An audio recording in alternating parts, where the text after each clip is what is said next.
Hey everyone, what's going on? It's Cbat here with another Exceed commentary, and today we have a match between Chykka and Zeus Assassin. So Chykka won his week 1 match against I can't remember, but it's I think we recorded that one. And Zeus Assassin actually won his first match against Mix. A little bit of an upset there for sure, but we are back for some round 2. I believe this is the first week 2 match I'm casting. And right off the bat, we're going to see something very cool. We're going to see Zeus Assassin on the Zangief against Carl Clover, or Chykka on the Carl Clover, excuse me. Not Carl Clover on the Chykka. But should be an interesting one for sure. Don't really know how this matchup goes. I'm not really hugely familiar with Zangief. Obviously, Zangief, we'll take a look at the UA. Grappler character, obviously. Loves being at range 1, critical, +1 power, +1 speed on front side. What's going on? What are they doing? And on backside, +3 power, +1 speed. We'll take a look at the cards as well. We see speed, range 1. There's your range move. Range 1, range 1 to 2, range 1, or before close to, so range 1 to 3. So we see the run coming from Zangief to move to range 1. If Clover sets up a run to range 3 on his side, then that's actually pretty running to alongside of the board. That's pretty good because already obtained the sandwich. We'll take a look at Nirvana here. So when you set your attack, if the opponent is in or between you and Nirvana's space, your specials and ultras gain +1 speed. So that's what is known as the sandwich. With Zangief crossing to range 1, I mean, as expected, really, for the most part, Clover can very quickly establish the sandwich by boosting his own cross to range 3, which makes these specials, couple of them, powerhouses. Like that becomes a 1 to 2 7 5. That becomes a 4 power speed 8 move. This one a little bit lacking on the guard still, but we're actually just gonna see Clover use his UA. So as an action, you may move Nirvana 1 space, putting Nirvana on top of Zangief and thus establishing the sandwich. Notably, when Nirvana is on the opponent's space, she can be turned off super easily. We'll take a look at the before effect on Nirvana here. Before, if Nirvana's in your space or your range, you may flip her. If you do, you cannot hit, add this card to your gauge after the strike. So basically, you, as Carl's opponent, you can disable Nirvana, and when you disable Nirvana, well, all these specials from Nirvana, they don't work anymore. So Conbrio does not work, Conforco does not work, Konanima does not work, Volante does not work, and Rhapsody of Memories does not work. On top of that, while you do not get hit effects, you can add the card to gauge, so it's actually... Oh no. What have I done? We'll take a quick break here. Alright, we're back. My computer decided it was a good time to run a little Windows update. My Steam was having a little bit of issues as well. We also updated our BIOS, but we're back with some more Exceed action. I believe most of this will be cut out anyway. I don't remember when I cut the feed, but it is Zeus Assassin's turn. Again, the sandwich has been established, so we do have a little bit of a nasty mix-up here between the Brio at speed 8. The Anima is not the most reliable option with only 3 guard, but maybe it performs okay. Of course, the Anima also sucks when she can be turned off. We're going to see the parry come out from Zeus Assassin. Wonder what the parry was on. Looks like the parry was on perhaps the Brio. So we see a hand of 2, 3, 5, 7. EX Cantabile Confoco. It's not the best looking hand as far as...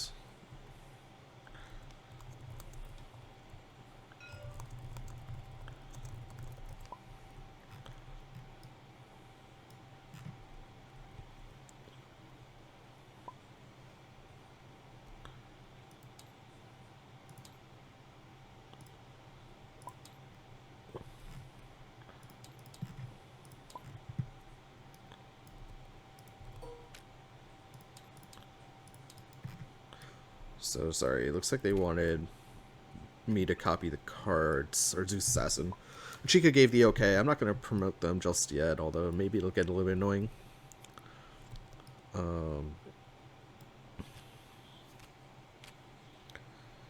But Chykka gave the okay. We'll take a look at the hand here. Not the best looking hand for Sandwich.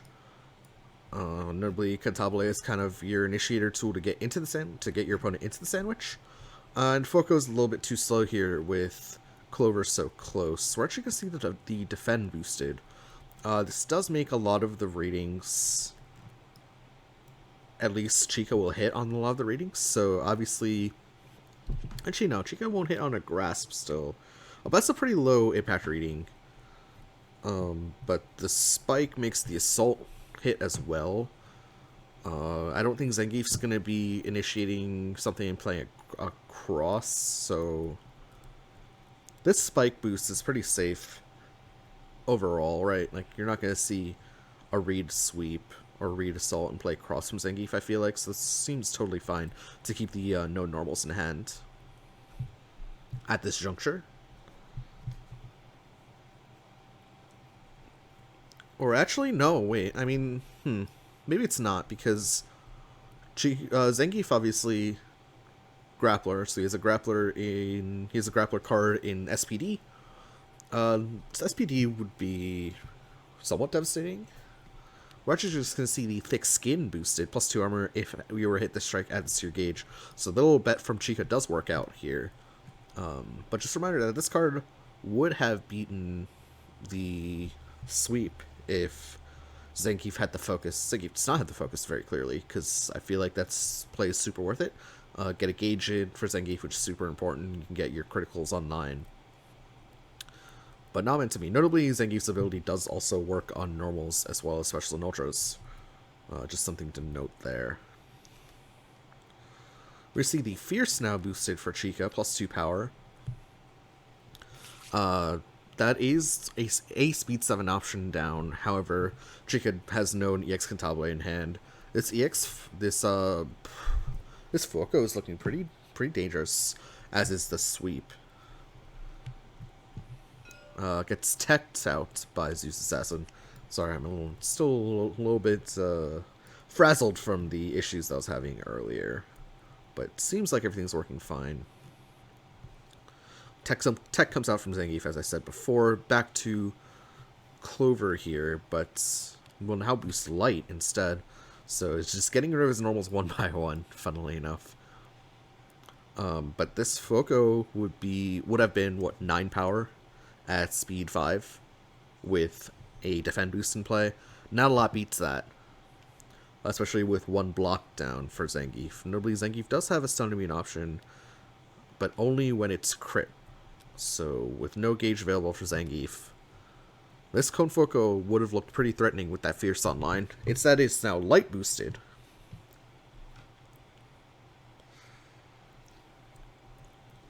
Notably not unbeatable because the thick skin is boosted, so Focus would give Zangief a total of 9 defenses, and 9 defenses is enough for the Confoco with the Fierce.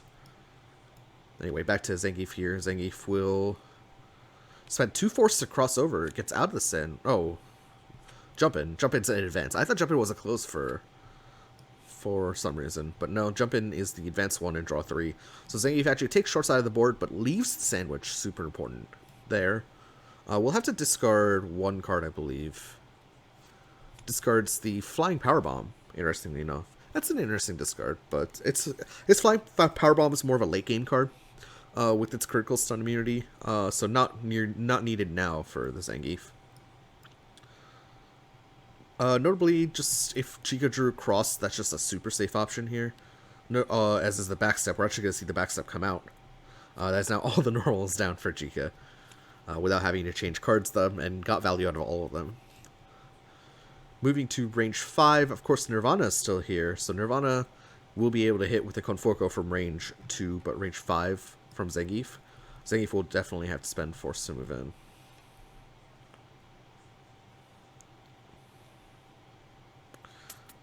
That is not the trash bag. The trash bag is here. Should I point it out?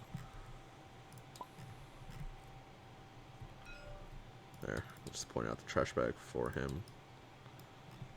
So he can throw out his garbage that he doesn't need. Anyway, back to Zangief here, who will almost assuredly have to spend force to get in. Zangief does have a range dodge in Banishing Flat, however, requires a gauge for that to work. And a crit as well. Zangief can just kind of technically... Zangief cannot take it, excuse me.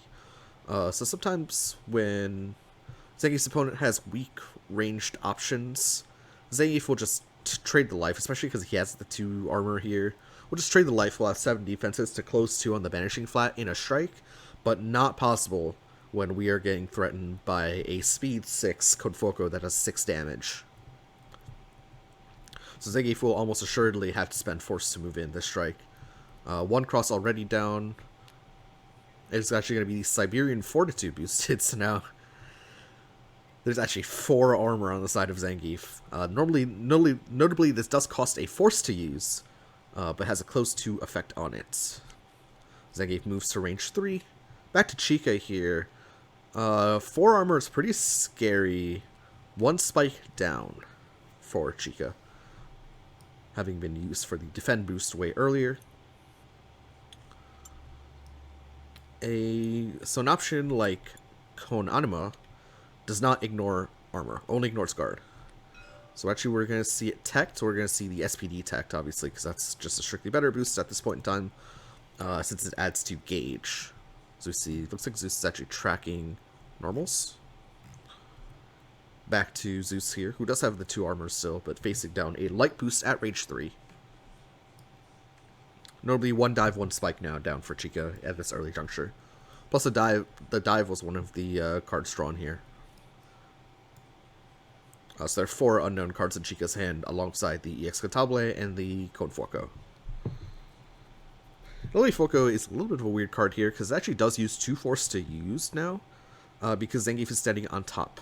We're going to see the key charge come out, add this card to your gauge, simple enough. Super reliable way to get a gauge early for Zangief, which is super important. Because now, when Zangief stands at range 1, those range 1 options are going to be even that much more threatening, right?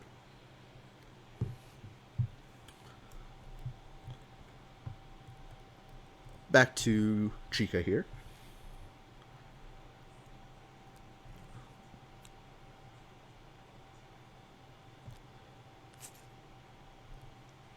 Checking discards already. Not too much has been discarded yet, but Zangief did use a good amount of force in boosts as well. But yeah, I feel like I didn't finish this thought, but basically Konanima does not ignore armor, only ignores guard. That hit effect's pretty nasty, though. So to see Chykka initiate a strike here, the Confoco, which is the known threat in the hand, is speed 6, however, uses 2 force to work because it's range 1 to 2, and Zangief is standing on top of Nirvana right now.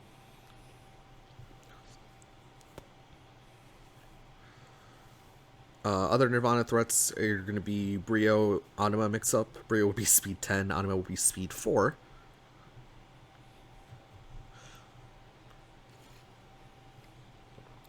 Actually, sorry, Sandwich is in play, so Anima would be speed 5. That's actually an acceptable speed here. I forgot Sandwich was set. Looks like we're going to see a critical Banshee Flat, maybe? Or, sorry, not Banshee Flat. Yeah, Banshee Flat wouldn't have made sense, sorry. Banshee Flat is attacks at range 4 greater than you were at range 3. So it's going to be the crit flying power bomb. So Anima is going to go first. It's going to hit for 3 damage after armor. The opponent must discard 2 cards at random. Pretty nasty. Pretty nasty effect there. However, discards the dive and spike.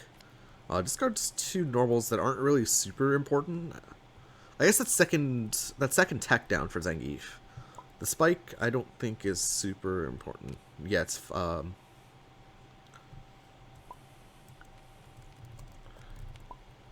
yeah, Amigo's just pointing this out.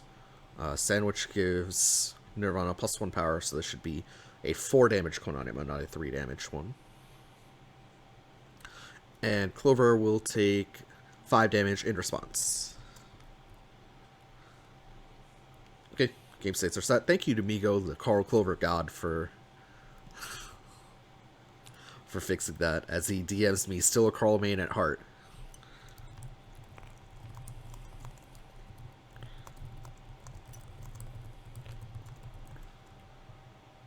of course, I sent him back that he just got excited that a Konanima unironically hit for the first time ever. Anyway, back to who initiated that strike? I believe Carl Clover initiated that strike, so it is Zangief. Zangief's turn. Zangief will just crit here. Not looking for anything spicy like a crit wild swing here. Notably, Sandwich still in play for Nirvana, +1 power, +1 speed on these specials and ultras. Yeah, definitely interesting play there from Zangief not to go on the offensive there or like move. But I guess it's totally happy taking one potential strike from Carl Clover here. Nirvana at range 2, so the fast option Brio does not work. Nor does the ignore guard option Anima. We're actually just going to see Carl spend 2 force in the form of Letalba's Cantata to move to range 3 from Zangief. Zangief now back in a little bit of trouble unless he decides to move in. That Konfoko at speed 5 is looking really good. Carl Clover has drawn a second Konfoko at speed 6. So an EX Konfoko, that is. That would be very, very, very, very good here. Not really sure that the retreat 2 telegraphs that. The retreat 2 just telegraphs, hey, I don't really want to be at range 1 against a Zangief, but a 1-2, 8, 6 for 1 force is looking very good here. This positioning is why part of the reason why Carl Clover loves standing in the corner. So basically, he can always just force the sandwich on his opponents. So the counter to Carl Clover is movement, or moving the opponent as well.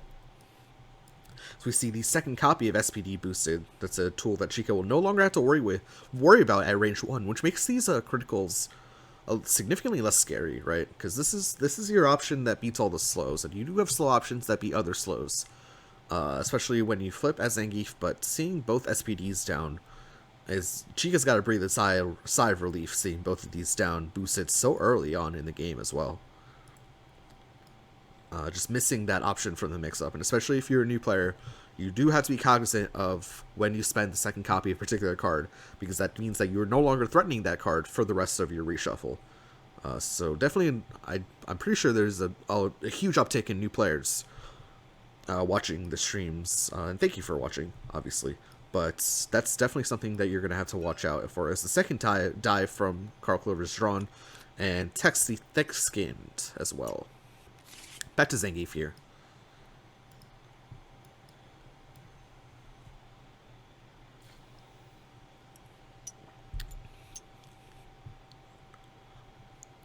Of course, Thick Skin would have allowed a trade with Konfoko to go much better for Zangief. Especially...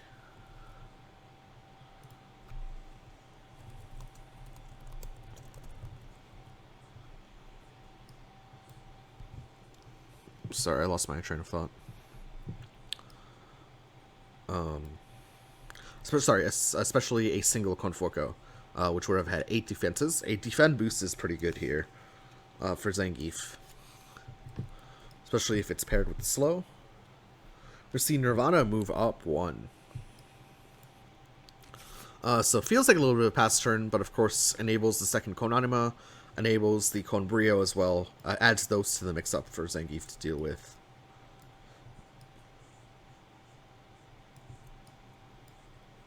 And Zangief now checking discards real quick. I believe he's actually like marked everything down. I don't know why he's marked down 2 sweeps. That doesn't seem correct. I feel like there's only 1 sweep down, but we are going to see the reading come out here for Zangief to attempt to defuse. The reading whiffs, and we see a hand. There's that EX code Foco that we were talking about. That's a monstrous, monstrous thing.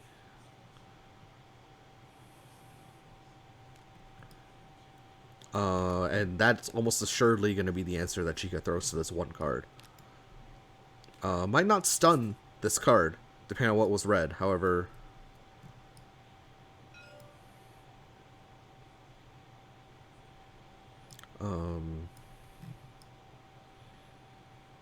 However, it's gonna do massive damage to Zangief, right? It will be 7 damage after armor.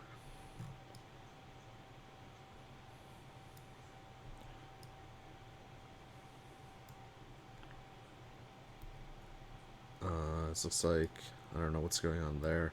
Oh, I hope he doesn't want me to copy the cards again. If I had to guess, I would guess that this is an assault to move to range 1. We haven't seen one of those yet from Zangief, but I mean, when we don't know what the reading call was, it's very hard for us to speculate on what this could be. I suspect EX Confoco at speed 6 will be an adequate response to whatever this is. Yeah, we'll get played by Chykka, as we called out like 5 minutes ago. It's actually the Banishing Flat, which will not get stunned. However, Confoco has a close 2 effect on it, so Banishing Flat will miss. So Confoco will go first, will need to be validated by Chykka.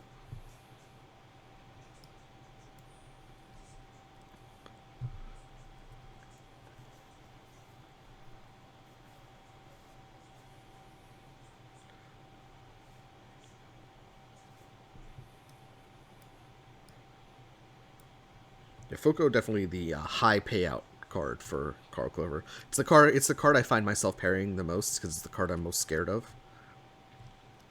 So validated with the Cantabile, this will be an 8 damage Confoco. Zangief will take 7 damage, down to 19. Will not be stunned. However, Carl Clover's hit effect will close him too. Moving to range 1, Banishing Flat will miss, and Clover gains advantage off that as well.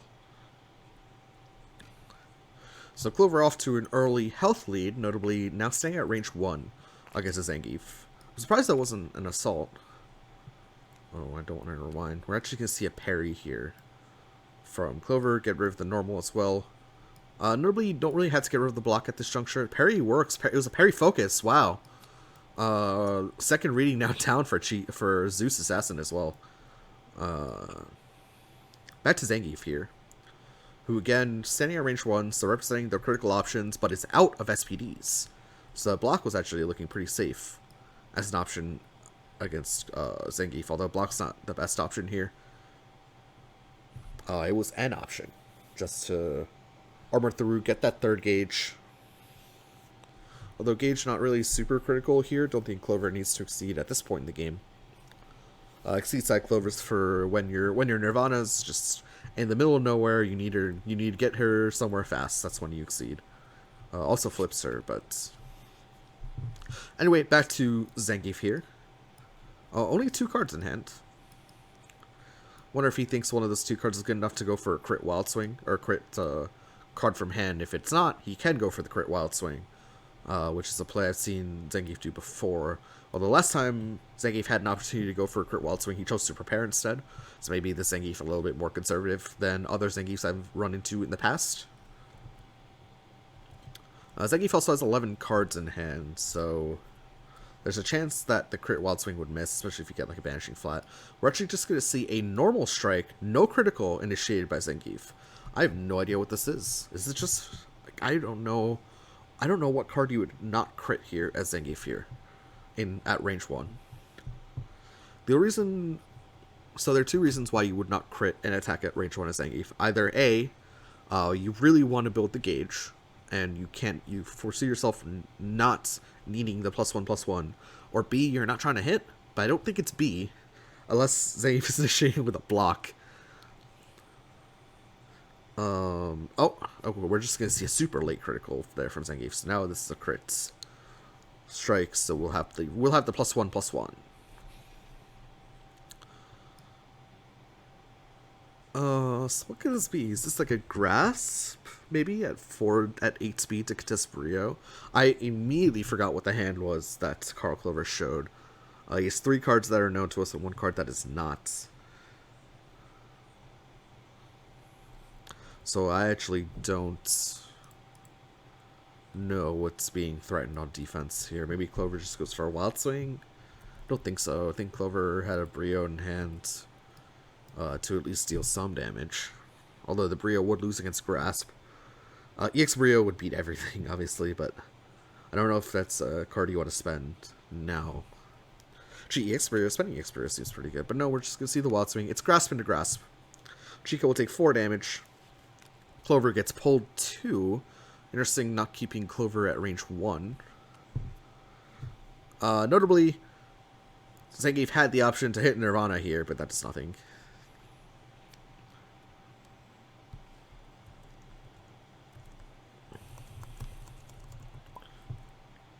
Do you take... I feel like Chykka took 5 damage.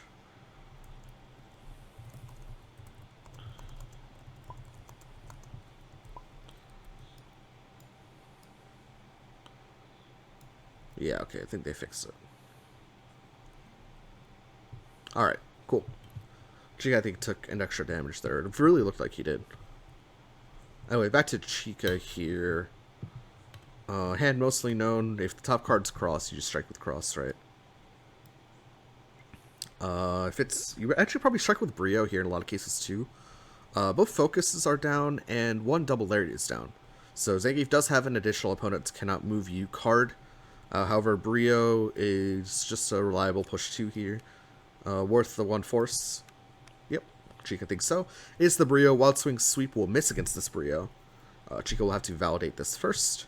And then we'll push Zangief out to range 4. Dealing 3 damage in the process. And Zangief finds himself now in a world at range 4 without like very many resources at hand. At the very least, his Chykka's Nirvana is at range 3 now. So not a lot threatened there. The only card that hits at range 3 is Volante. Of course, I mean, there are boosts that allow for minimal Nirvana movement, like a Hurry Sis, or a, Fine Tuning as well. Expensive, but if necessary, not a bad idea. The sweep will miss from Zangief, and Zangief now finds himself at range 4. What is going on there? Looks like a card from the reference was drawn. Oh, ZeusPegasus13 tracking with the counters. I should remember this. He did this last week against Mix.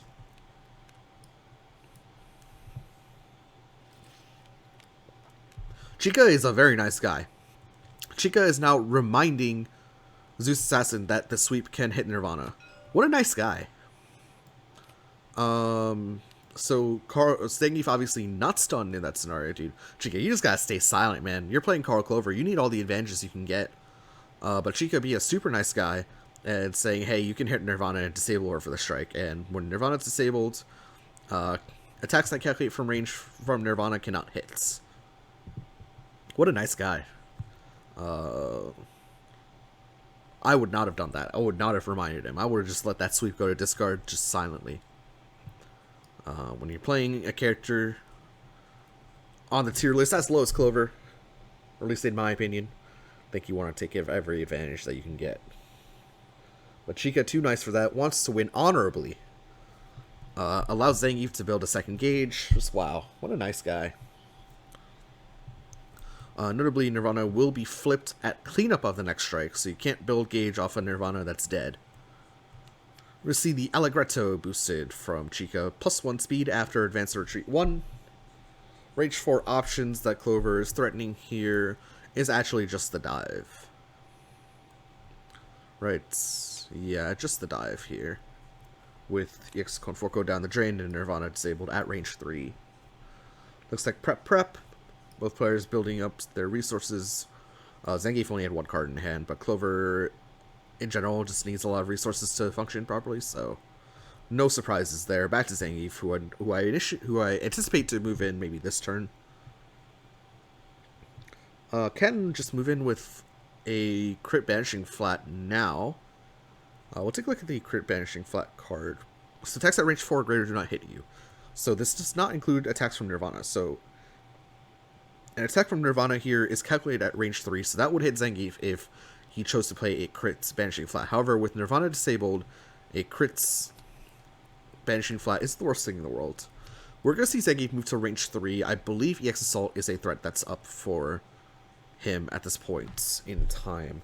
Notably, Carl does have a speed 6 option. The only issue with Carl's speed 6 option is that it's only 1 damage. So would lose pretty hard.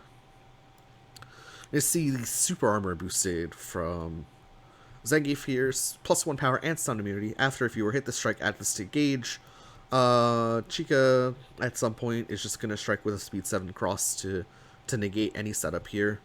Zangief does not have any speed boosts left in his kit with both sweeps down. And I don't think Carl wants to be interacting in any way. And we're actually just going to see the disengage before that with the backstep. So Carl does not even want to strike with cross. Zangief, however, will now run to range 3. So that's the issue with not striking there. Maybe Clover just didn't have the cross. I think he has 2 crosses off to his deck. But that's why I would have preferred a strike with cross. Granted, you're getting your +1 speed boost, but if you just play a defensive cross there, not an offensive one, so like don't initiate with cross. But whenever Zangief chooses to initiate, that's when you run away. Because I believe the threat from Zangief right now is EX Assault at speed 6. So just say no to that. But no, Zangief, Chykka wants the backstep instead, and Zangief follows suit with the run. Notably, only 8 cards left in Zangief's hand. 5, or Zangief's deck in hand, 5 in deck, 3 in hand. So it's a little bit weak to a reading now. Although, if you read Assault, you can beat it with a Brio here. Wonder if that's a play that Chykka goes for. The problem with the Brio is that it pushes Zangief to range 1. Oh, and stun immunity is up, so that doesn't even work. You can read a Spike, maybe. I don't know if Spikes are up for Zangief. And then play Brio. I wonder if Chykka diffuses this boost with the reading, or can diffuse the boost with the reading. With Clover in the corner, that does mean less reading targets work with this stun immune boost from Zangief.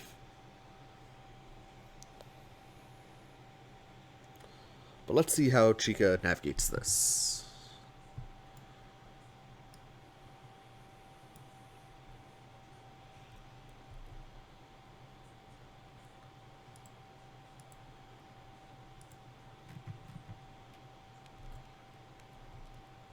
Chykka motioning towards that one card, that second card from the left. He's going back and forth with it. Is he going to play it? It is an expenditure of force to maybe a duet. Try to outtrade Zangief here. We'll take a look at duet boost. Now strike hit if the opponent is in Nirvana space or between you and Nirvana, +3 power. So it's expenditure of 1 force in the form of second Konanima. Now it's expenditure of 2 force in the form of Konanima and Katabole to move to range 1. Wonder why he wants to move to range 1 here. Both focuses are down. I believe there is a, whatchamacallit still up. A double lariat still up. So it's not for free grasp. Is it for positioning to move? And here comes the, what I assume is the Assault.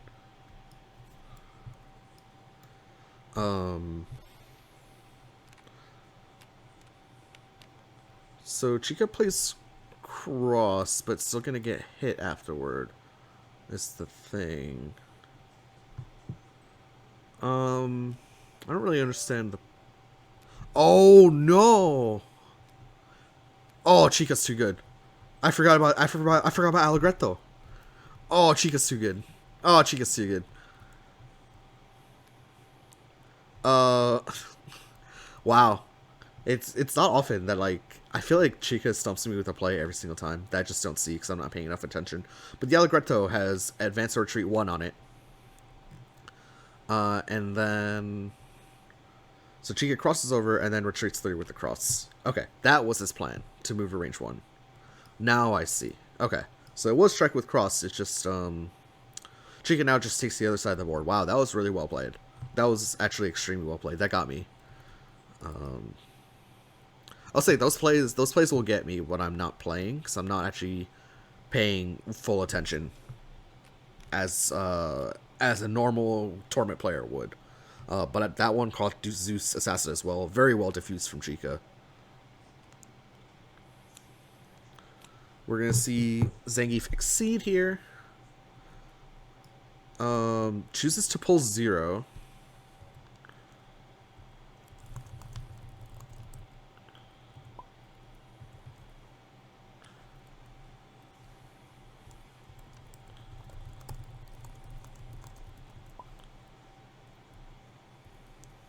I'm just asking Chykka if he's like allowing this, because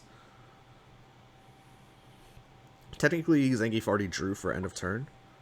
Chykka allowing it. Too nice of a guy. Personally, I would not allow this. I feel like I should step in and say, no, don't. Like, this is not good. Like, this is... I don't know. Like, don't forget your triggers if you're going to be a tournament player is what I would say. But I don't know why Chykka... I shouldn't have asked. I should have just said this is not allowed. Oh, now I feel bad. I really should have said this is just not allowed. Like, come on now. We're playing Tournament Seed. And I would not have allowed this to go through. Next time I will not allow something like this to go through. I'll let it go through for now. But I don't know. It's not Chykka's. Chykka's a tournament player.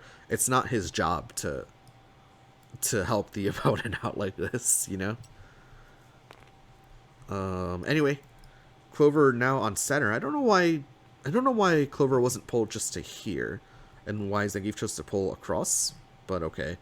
Clover still has the sandwich because, of course, Nirvana is underneath Zangief. Both players running really low on options. Zangief with only 6 cards left in the deck in hand. Clover with 6 in hand, 5 left in deck.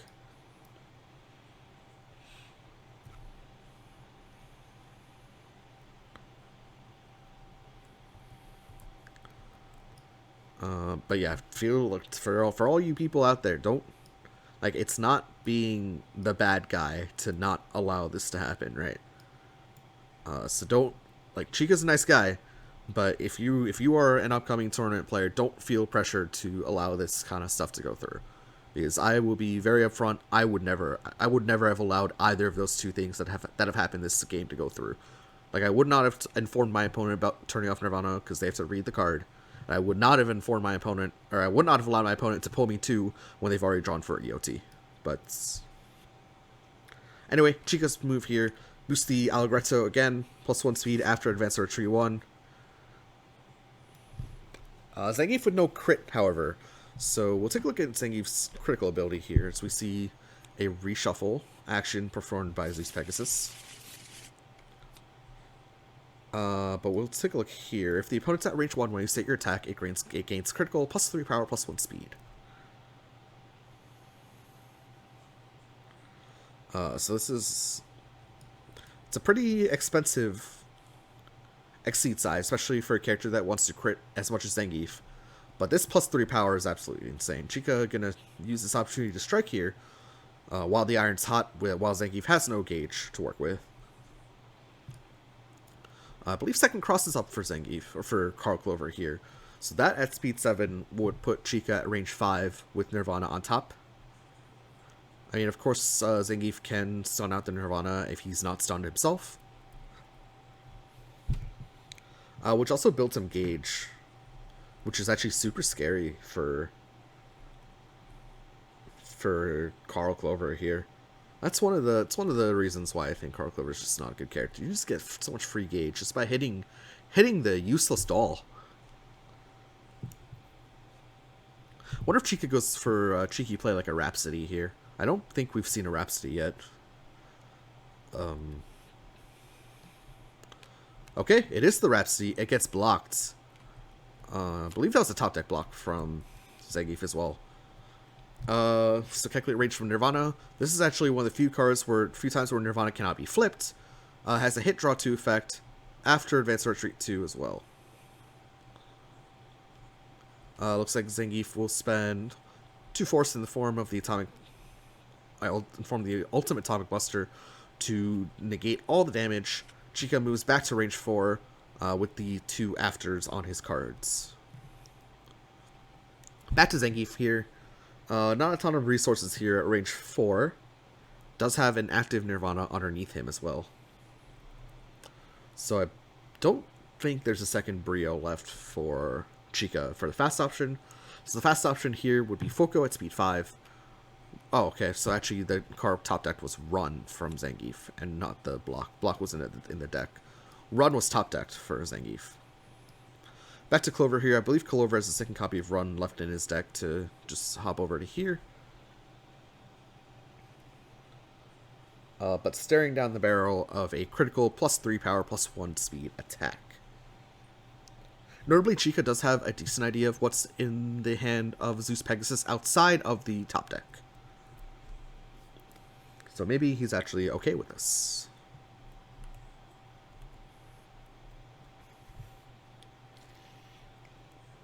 Man, I can't believe I got got by that speed 7 Allegretto boosted cross, but hey man. Next time we won't get caught by that. And hopefully you won't be caught by that either if you see that Allegretto boosted. So you can do similar tech with... So I actually did this exact tech with Londrekia before. So Londrekia on front side has after Advanced Retreat 1, so you can use it to cross over and then cross out. I've done that tech with 9 before as well. 9 has an even more ridiculous boost in hit Advanced Retreat 2 for some... Oh god. Just for some forsaken reason. I can't even string words together. Although hers is on a hit. But there you go. There's some cross tech for you. Courtesy of Chykka. Some crossover tech, I guess, technically. Let's see. Chykka spent 1 force in the form of Spike to retreat to range 2. Back to Zangief here. Zangief threatening a strike at range 2 with a crit on it as well. So we're looking at maybe a crit double area or flying power bomb. Wait, what happened? Was it taken back as soon as I was? It appears as if the critical and the card was taken back as soon as I looked down. Zangief prepares instead. Back to Chykka here. Interesting. Chykka with only 2 cards left in his deck, so actually only 1 card left in his deck, 7 in hand. So might be vulnerable to a reading if Zeus has drawn it in his top 3 cards. But his hand is super known.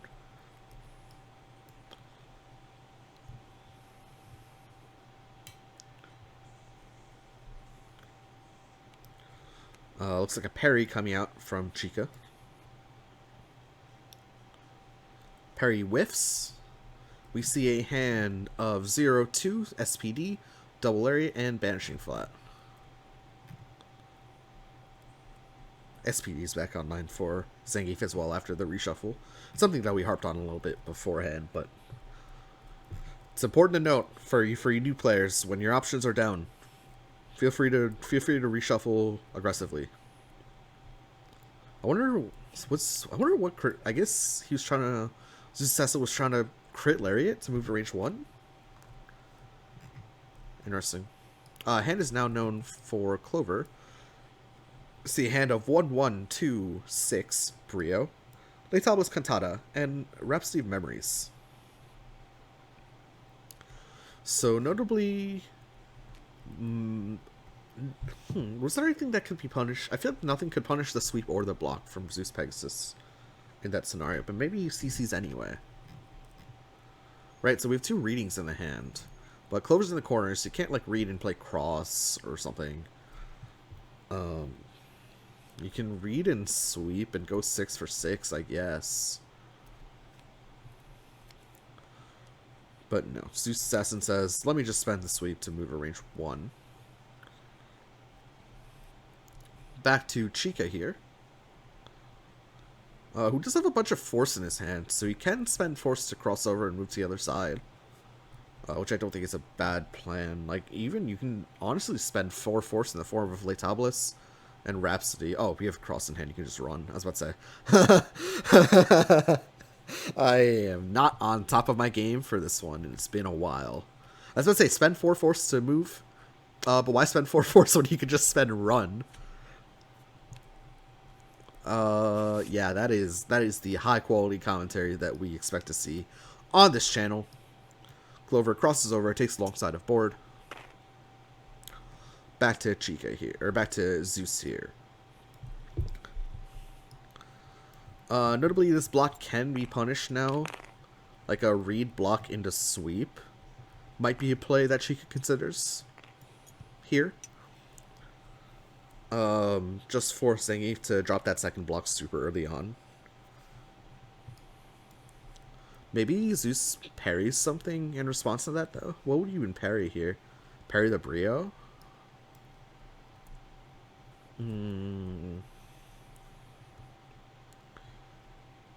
Parry... I don't even know what you parry. Parry sweep? You could parry the sweep right there, I guess, as well. That seems alright. Maybe Zangief just spends 2 force to move to range 1, though, again.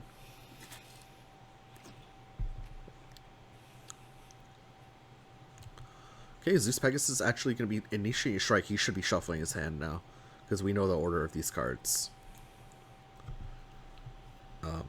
Please shuffle your hand, Zeus. Please shuffle your hand. We know the order of the cards. Please shuffle your hand.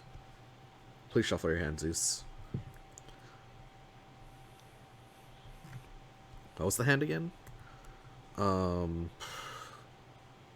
SPD, block, banishing, lariat? Something like that? Let me think. SPD was definitely this card, and block was definitely this card. So this card was lariat, and this card was flat, maybe? I don't know. Don't let your opponent even have the opportunity to do this. Okay, we're just gonna see a parry come out. Parry's the Cantata, so no duets. Scared of duet. Wonder if read focus place or read block place sweep comes out here from Chykka. Gets guaranteed value. Not sure how good guaranteed value is, but making Zangief discard a card and spend force here seems good. At the cost of giving Zangief a second gauge, however. Nope, we're actually just going to see a much safer light boost for Chykka. Notably, with the block in hand, or block is down. I'm just so lost. Sorry. Let me you know what? Let me turn the TV off and let's go into full concentration mode. I do apologize to everyone here. Part of the reason is just because Migo had played so much Carl Clover into me that it's now the most boring character in the game for me to deal with. So I feel like I'm just running on autopilot when I shouldn't be. So I do apologize for that. We are focused now. No internet issues anymore either. We're ready to commentate. We're going to see the Siberian Fortitude boosted, +2 armor, now close to. Spends the SPD to do so. So, believe still 2 of these cards are known in a flat and a lariat, and 2 of the cards are unknown.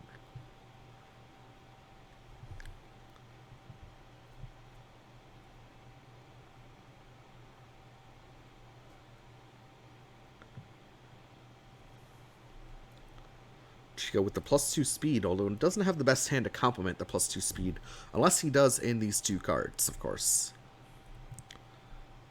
Take a look at this card as Zangief attempts to wrestle a bear. It's pretty manly.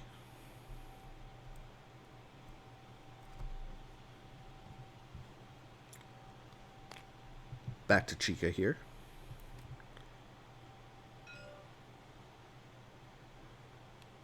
Zeus pinging the Deus Ex Machina, which is sealed forever. Deus Ex Machina, actually kind of an underrated alt astral in my opinion. Just because I think people rate this astral as 0, and it's worth more than 0. So I guess for that reason, by definition, it's underrated. As I have no idea where they're taking that astral, but okay. Fine, whatever.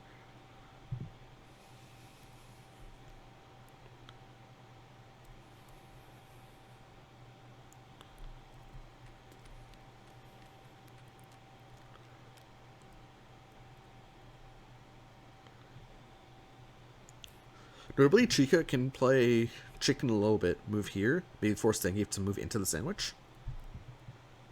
Maybe the only issue with that is that you're basically forcing yourself to take short side of the board, which can be problematic later in the game. So maybe that's not the advisable course of action here for Clover in this scenario.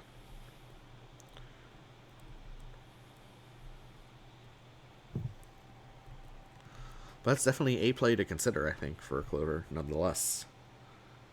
Mercy discarding focus, discarding both copies of focus to move to range 3. Really interesting.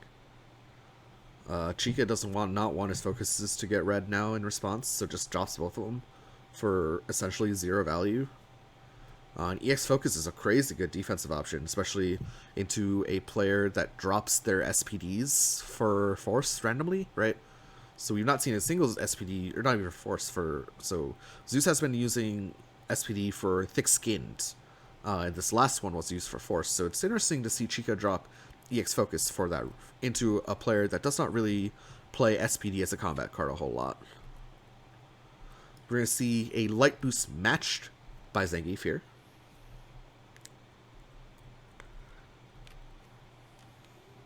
Back to Chykka.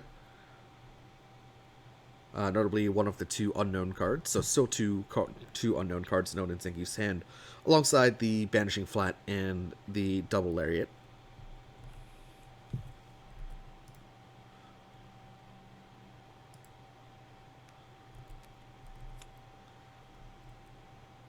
Oh, that was a move Nirvana 1 action, now threatening the Speed Billion Brio, whose range is 0 to 1, of course.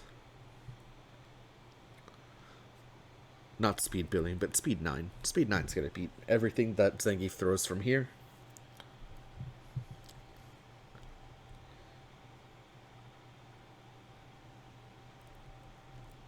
Zeus says, okay, I'm going to strike into it. Maybe a Double Lariat here. With a crit.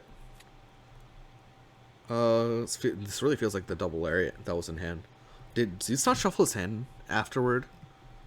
After all that? I feel like he didn't shuffle his hand. Was it the leftmost card played? If it was, then it's the Double Lariat. Chykka is going to play the Brio. It's a fake. It's the Assault. Brio's going to be Speed 9. So yeah, that Assault will whiff. And actually gets stunned out. That's actually super bad.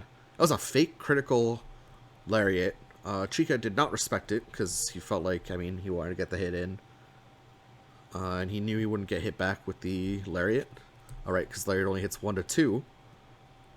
Looks like Zeus got like mixed up there because he looked very confident that he was going to be faster than Clover there. So that's a big misstep there for Zeus. Not so much as far as damage, right? It's only 1 damage, but yeah, looks like Zeus just forgot that Chykka was guaranteed to be super fast there.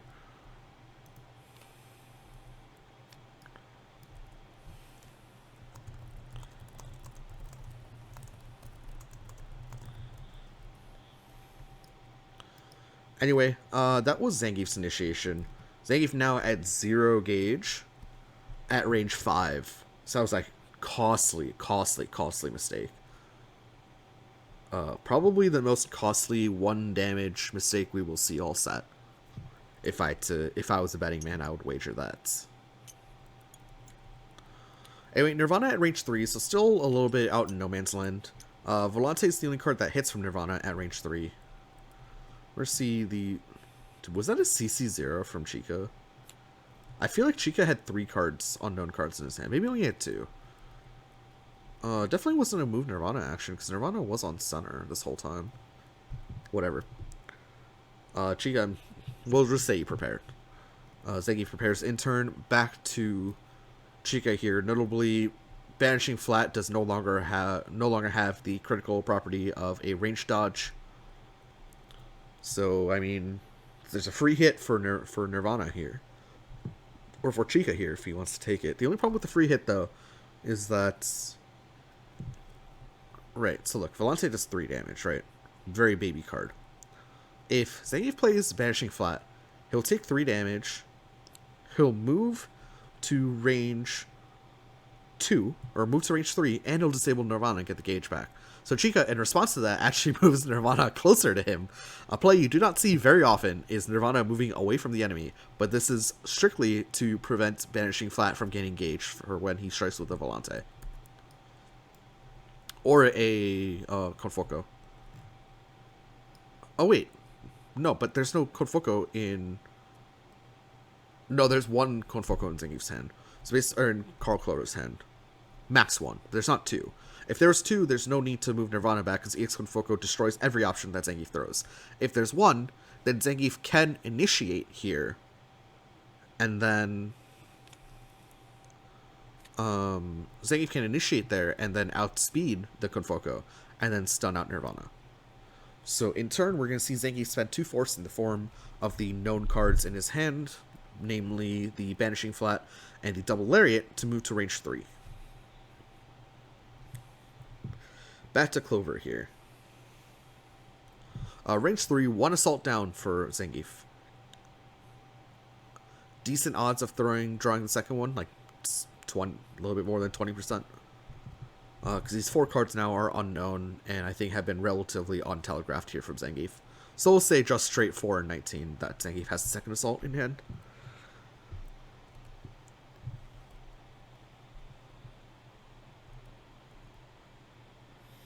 Anyway, this is a long game one. We're almost approaching an hour here for Chykka versus Zeus. Chykka known to be a relatively slow player, to be fair.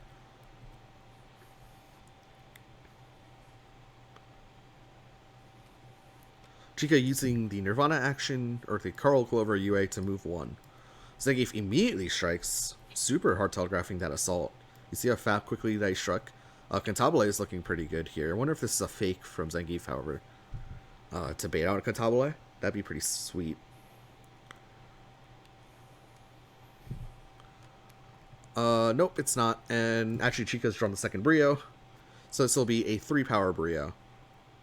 Pushing Zangief away again. And Zangief unable to hit the doll back because he's stunned and pushed away. We'll validate with the second block. Zangief now finds himself back at range 5. Clover is now built 3 gauge. Notably, now has to face down a similar issue that he was facing down before with the doll at range 3. So yeah, we'll move the doll back to range 4. Chykka's Carl Clover play. It's there, man. It's there.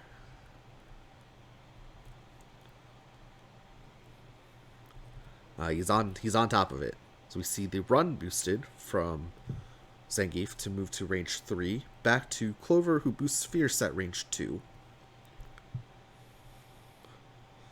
Fierce at range 2 with 2 Brios down is a little sad. Maybe just threatening like a cross here. But will not be threatening the speed 7 Brio. But yeah, I'm pretty sure it's just a cross that Clover's attempting to threaten here.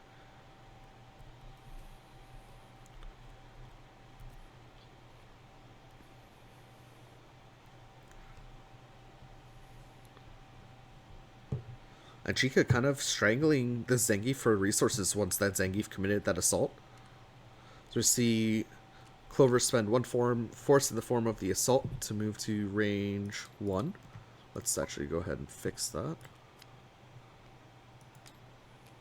So we see second grasp boosted for Chykka there. Sorry, I'm just making sure that the duplication glitch doesn't happen. Apparently there's like a duplication glitch that occurs when the card is not properly placed on top of discard. See, +1 power and stun immunity boosted for Zangief here. Back to Clover. Was +4 power. Can notably get a +7 power now strike here with a duet. Now basically just saying, okay, I think I have EX Cross in hand now. Zangief with no crit cannot empower his attack with +1 speed. So an EX Cross, if Carl Clover were to initiate, is just very good. Nope, just says, okay, I'm going to play Allegretto. Threatening that EX Cross again, actually. Come on, Chykka. Old hat. We've seen this trick before. Zeus will tech one of the Fierces. Old hat, though. We've seen this one before. Threatening a speed 8 cross, which will go here and then back here. So this Clover just literally dancing circles around Zangief after Zangief spent all those resources into that assault, into the first Brio. And while I think Clover was ahead before that point, that was a really big swing. Like I said, that's probably the biggest one damage swing you will see all set here, and maybe even all week. Just goes to show that, I mean, while Exceed is a game where you want to try to get your opponent's hit points to 0, there's way more to the game than that. Is that a prepare action from Chykka? I don't know why he did it so strangely. No, it wasn't. Okay, it's just going to be a strike here. Speed 7 crosses the main telegraph.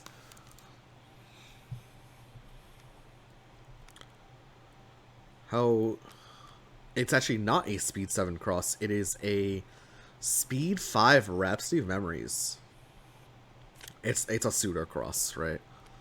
So Chykka will go first. We'll hit for 6 damage. Will not stun the double lariats. On hit, we'll draw 2. We'll move here, and then we'll move back.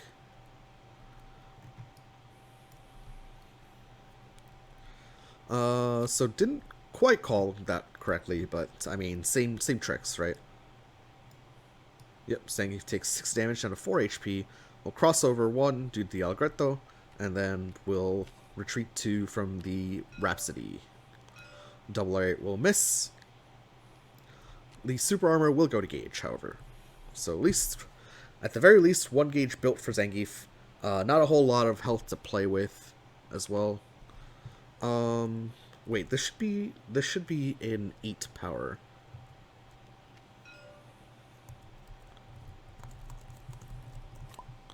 Rhapsody of Memories because of Sandwich.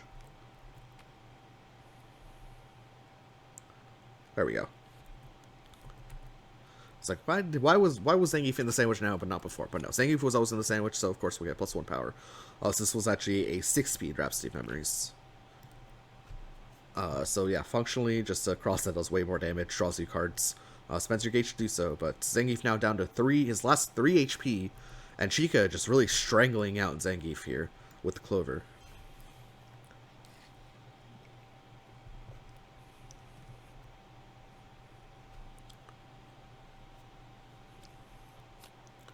No resources, no life. What is the Zangief to do here? Here comes the light boost from Chykka, +2 speed. Threatening to end the game here.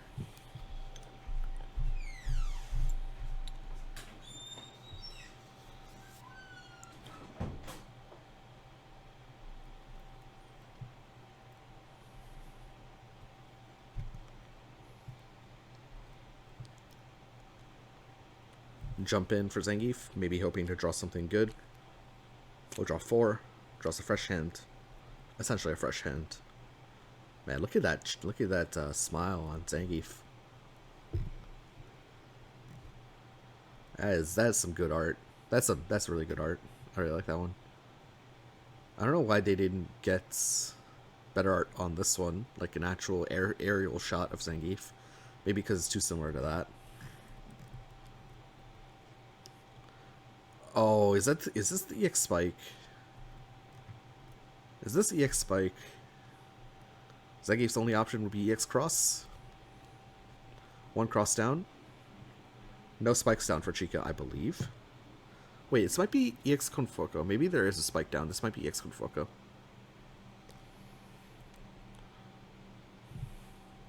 It is EX Confoco. Focus is not going to do it. Just need the block. Yeah, I believe the spike was down, so...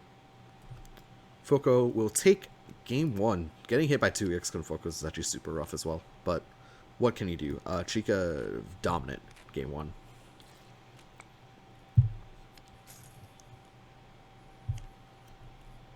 But slow. Dominant but slow.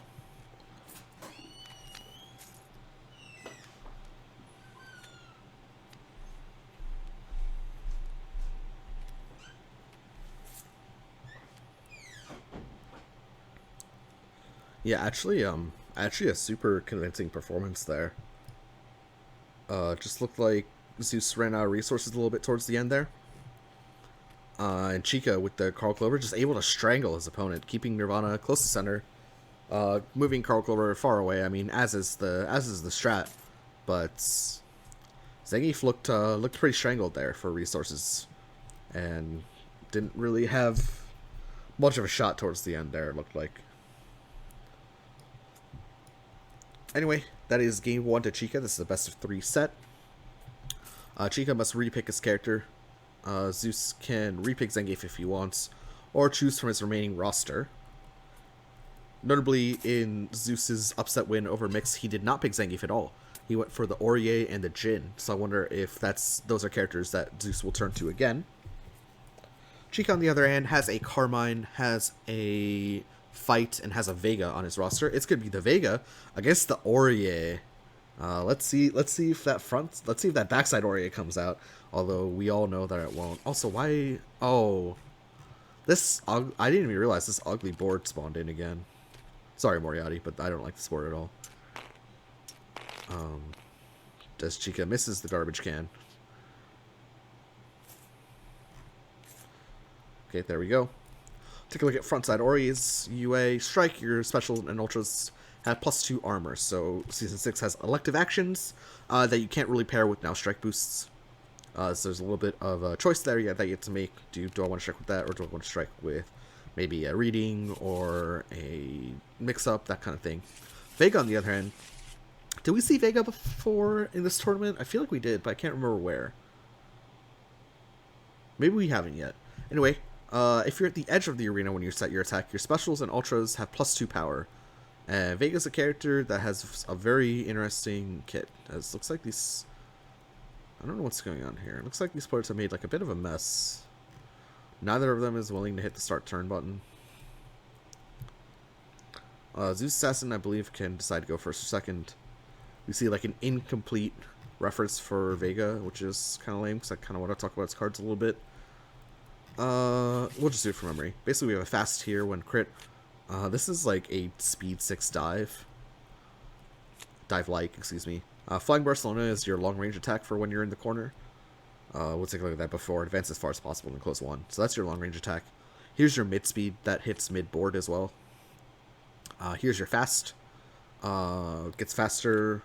This can be your fast, depending on how far away your opponent is. However, puts you mid-board. This is your sweep-like, super strong card. Pounce. Ultras. We have Claw. Although Chykka in his practice games was able to build up a lot of gauge. Was actually able to play these ultras. And then we have another dive like here, but look at that hit effect as well. Should be an interesting matchup. Ori can definitely stick like glue to her opponents, so it will be difficult for Vega to. It'll be difficult for Vega to zone Ori out. Or Season 6 characters in general have 2 normal boosts that allow them to advance. So zoning them out is pretty tough. We're actually just going to see the 5th Executor boosted. Now strike hit, your total power becomes 5. I do not like this at all. This basically super incentivizes Vega to just play cross if he has it. And then suddenly, like, Ori is down a 5th Executor, which can't go into gauge, which means their backside gets worse, and it's just a whole deal. It's also like super telegraph Succession, because the only cards that hit at range 4 are Succession and Dive for Aurier. Dive is already at 5 power. So I don't know what's going on here. I have no idea what's going on. Okay, the 5th Executor is now taken back. Okay, it looks like he doesn't want to boost the 5th Executor, which is probably for the best. Lord, Chykka keeping all this garbage here as well. Let's clean that up.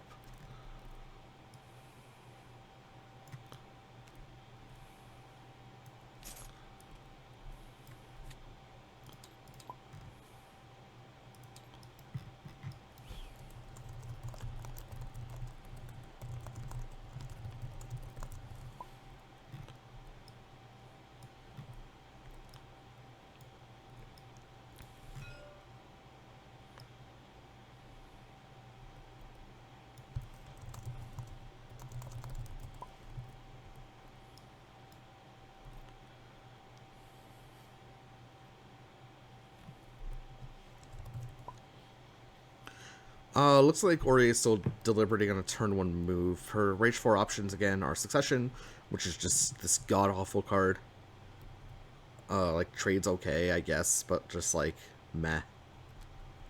Whereas the Ori spent 2 force in the form of 5th Executor to move to Rage 2, which is actually super strange given the fact that all of her boosts have Advance written on them, and then she has 2 more boosts with Advance on them. But looks like, no, we're just going to be spending that Luminous Embrace to move to Rage 2. We're going to see the Backstep boosted for Vega. Retreat up to 4, so Vega takes this corner where he gets his +2 power.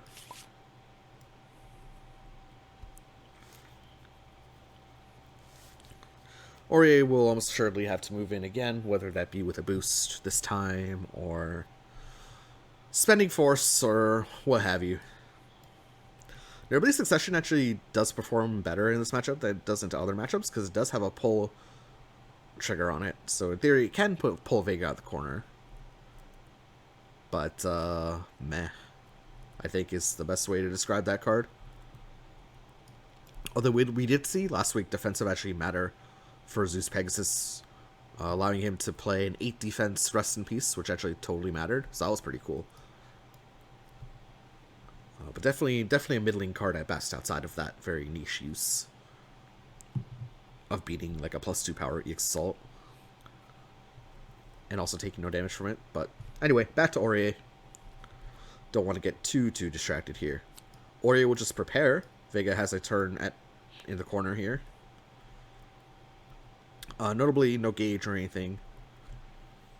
So no criticals, and the criticals on Vega are pretty good. I mean, most of them just add +2 power, and this one has +2 speed, so this one has +2 armor. So, I mean, Vega's criticals are good.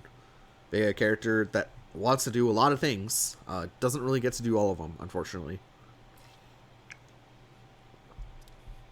But a character that wants to spend his resources to do everything, but has to make a little bit of a choice. Looks like Vega going to be initiating Strike here.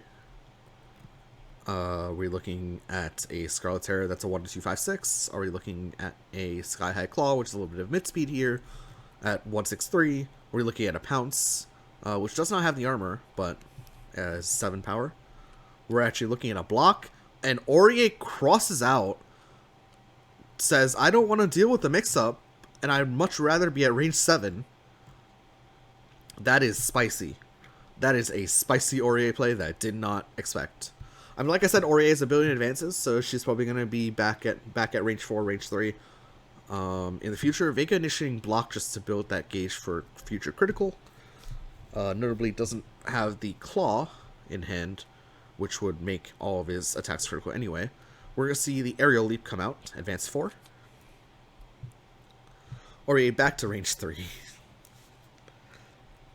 But got baited out a little bit there from the cross. Vega prepares.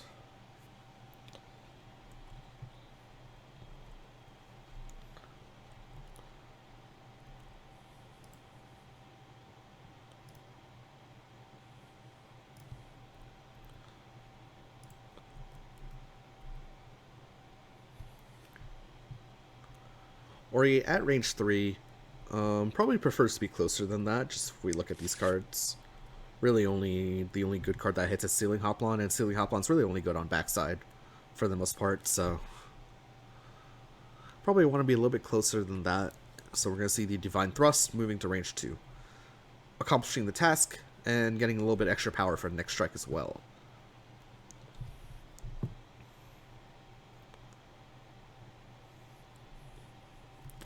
I think Vega probably wants to maybe initiate or boost here, depending on the hand. Initiate now before Ori builds up a second boost, maybe? Is maybe what Chykka's thinking here. Or maybe what Chykka should be thinking here. Although, of course, these non-Season 6 characters, they do have good counter boosts, especially into the Season 6 characters. So, I mean, Ori's boosts are basically a bunch of +1s. Vega, of course, a character with Light and Fierce, right? So, let's see what Chykka's plan of action is here.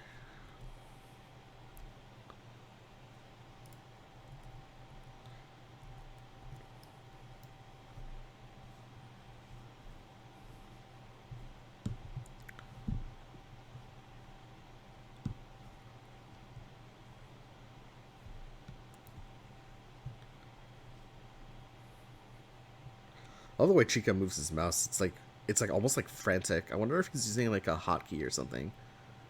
Because like he like pretty consistently gets like the same, like this similar like level. I think he is just using the keyboard maybe. To see the high jump boosted, move 3. If you move past the opponent during this movement, add this card to gauge. So Chykka says, don't need the corner where I'm going. Gimme gauge instead. Giving up the RCF to do so, which is one of the fast options for Vega, of course. However, I think RCF's not going to see that much play, because Ori is going to attempt to stick to Vega like glue. We're going to see a frontside Ori initiation. So strike, your specials and ultras have +2 armor. Vega just going to wild swing it. It's an assault, beating the wild swing spike. Chykka takes 5 damage off this. Ori will gain advantage, of course.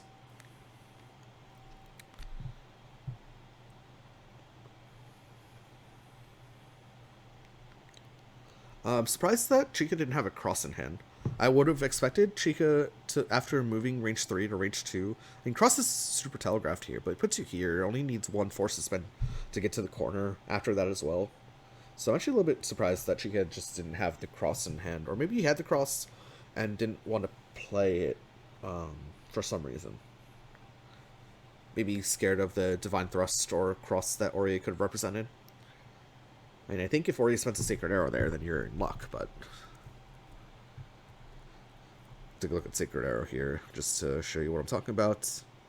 These reverse DPs, as I like to call them, or the speed dodges. As we see Ori spend 1 form in the form of, or 2 force in the form of Rest in Peace to draw 3. Change cards 2, I believe. Really interesting, because Zeus's win con in his Ori games last week was Rest in Peace. I believe he did 14 damage with 2 Rest in Pieces or something, and closed out game 2 against Mix in that fashion as well. We're going to see the Retrieve boosted, so this is going to be Vega moving back into the corner, and because he moved past the opponent, can place a continuous boost from the discard into play, and he's going to be placing that Grasp into play that he just discarded. Okay. Chykka's Vega definitely favoring these boosts way more than some of these other Vegas that I've seen. So we're going to see Ori initiate a strike here at range 3 with the tech hit. Chykka going for the EX dive, not going to pan out. Ori draws EX second assault, and Chykka takes 3 damage off that. Both dives now down for Chykka as well. That's a little bit unfortunate there for Chykka, taking a bet that Ori would not initiate with second assault. Normally, Ori does not have any assault likes in her deck, right? So it was just the second assault or bust. But Ori has the second assault. We'll take a look at tech hit here. So discard continuous boost from play, then strike. Ori gains advantage here, off to an early lead as far as health is concerned.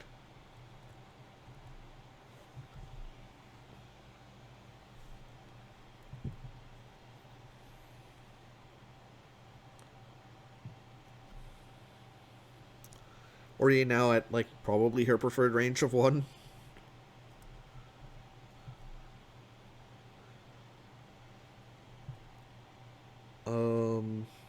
Is incentive okay? This is going to be a Luminous Embrace. Hit, your total power becomes 5. This is almost assuredly a Grasp to uproot Vega from the corner, I would assume. Plus, there are not a whole bunch of cards that get value out of the 5th Executor. So I do read Grasp here from Ori. Ori can obviously switch it up and play a Sealing Hoplon to defend against the Focus, which is the counter to the Grasp. So there you go. That's basically a Grasp Sealing Hoplon mix-up. Let's see what we get. Is the Focus. It is the Sealing Hoplon. Chykka takes 3 damage and is stunned.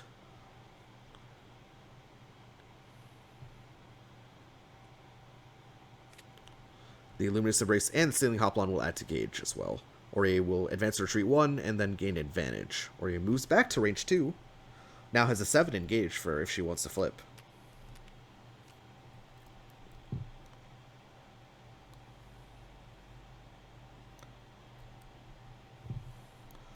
Oh! Are we seeing it? Could it be?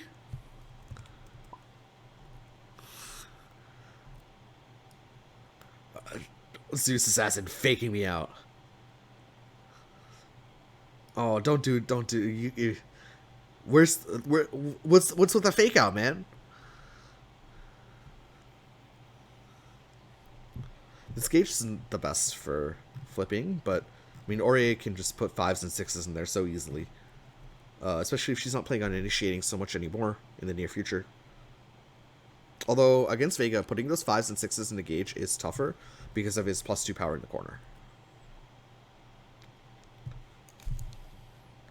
I can't believe I got faked out there. That's so sad. Wait, he's mousing over the gauge like he wants to flip. This flip is not looking as good as most Vega flips, I feel like, though, which is kind of sad. But this +2 power just pops a lot of stuff randomly. So it's going to be pretty tough to get the 5ers and the 6ers in there. But Aurier's going for it. Take a look at backside Aurier here. This is the first time we've seen backside Aurier in tournament. Let's zoom in on this because this is the best way to play Aurier. Strike, your attack has hit, your printed power becomes equal to the printed power of the top card in your discard. So basically, you drop the 7 as what's happening here. And now you have a 7 power attack coming through for Aurier. And look how good these cards are when they're 7 power. They're insane.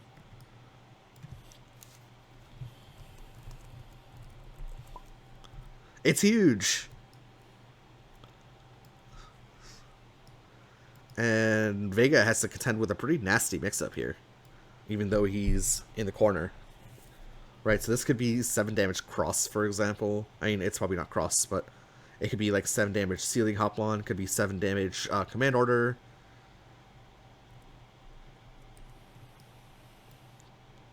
Like, this is very, very hyped to see. First time we've seen backside Aurier ever in tournament, and I'm all for it. I'm all for it.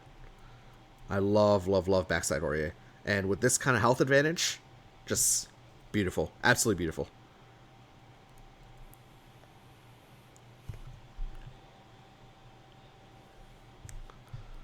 Chykka gonna wild swing here? Surely not. Notably, this 7 damage option shuts out Pounce, which only has 6 defenses. Right. Chykka with the Wild Swing. Scarlet Terror at speed 4. Against the Divine Thrust, that's going to be a 7 damage Divine Thrust from Aurier. Aurier advances to a preferred range of range 1. Scarlet Terror will miss. And Aurier, backside Aurier, doing her first little bit of damage in a tournament thus far, and I couldn't be happier to see.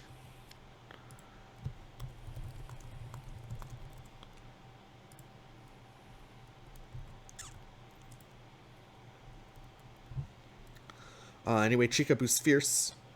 Aurier does not have a ton of resources left, but can revert, dropping a 6er in there to prep for an Exceed later, if she so desires. I mean,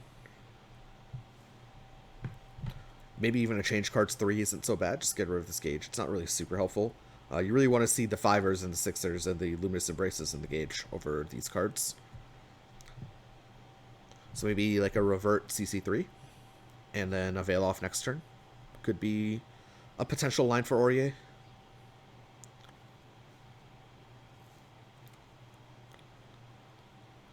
Notably, one card that performs really well. Not here. We're going to see a reading come out from Zeus. Reading whiffs. So Chykka's probably winning the strike. Although, not cleanly. We see a hand of EX Cross, Pounce, Sweep, and Bloody High Claw. No gauge for the Bloody High Claw, so I'm assuming it's going to be a critical Pounce played by Vega here. So Aurier's probably dealing damage first. And if it's a sweep, then Zeus Assassins has a 6er engage. Vega down to 6 life. Focus was the read. Interesting call. I wonder why Focus was the read. I don't know what this would be then. Probably the Ceiling Hoplon? No, Ceiling Hoplon loses to Focus. I don't... What is this? Is it the Rest in Peace? Is Zeus really playing the Rest in Peace here? With only 6 armor into a Fierce Vega? I hope not. But notably, Rest in Peace, or Focus does 6 damage to the 6 armor of Rest in Peace, which would hit back.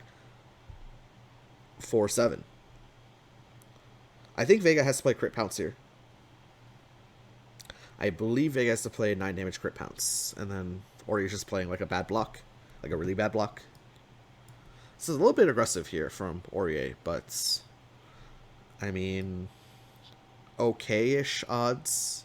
I think this is just rest in peace. I don't know what else it would be. I don't think it's a cross, so I think it's just rest in peace.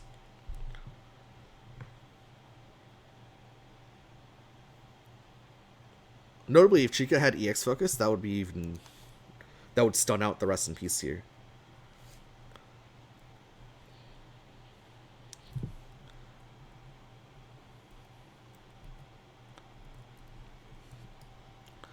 So I think Chykka does... I believe Chykka needs to play a crit pounce here.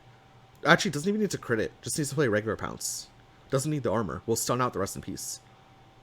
Because this pounce will be 9 damage. Just play regular pounce, I think, is the play for Chykka. I hope I'm not making a fool of myself by saying play regular pounce like 5 times in a row.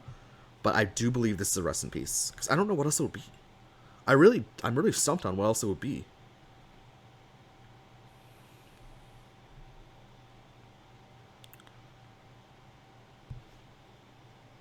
I guess sweep will also do it. Depends on which one of these you want to give up. Maybe you play the sweep instead. I don't know.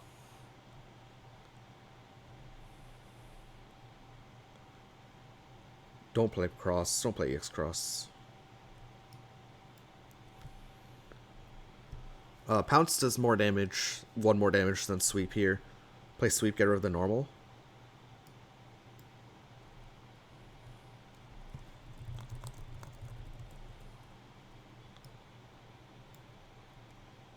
Chykka plays the sweep. It is the rest in peace. So Chykka will do 8 damage, stunning out the 6 armor of rest in peace.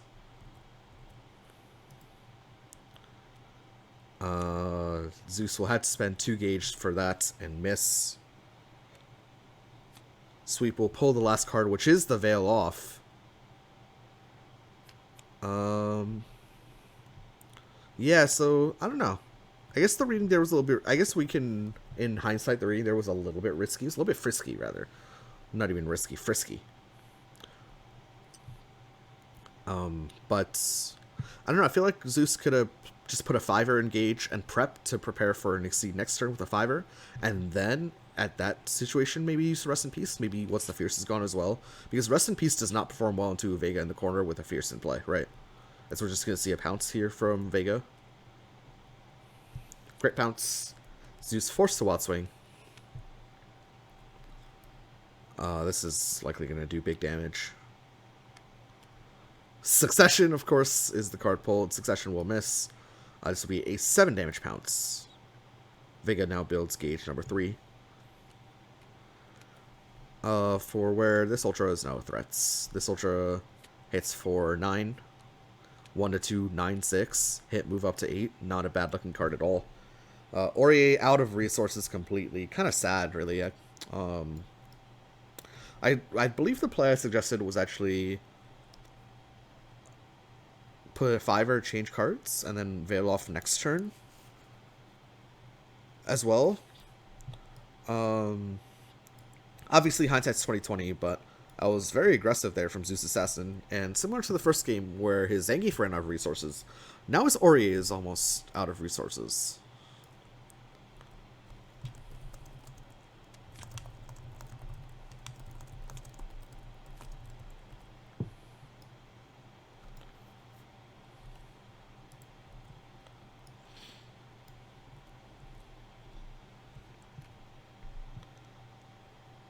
As we're going to see Chykka spend 2 force in the form of cross, EX cross, excuse me, to change cards to drawing 3.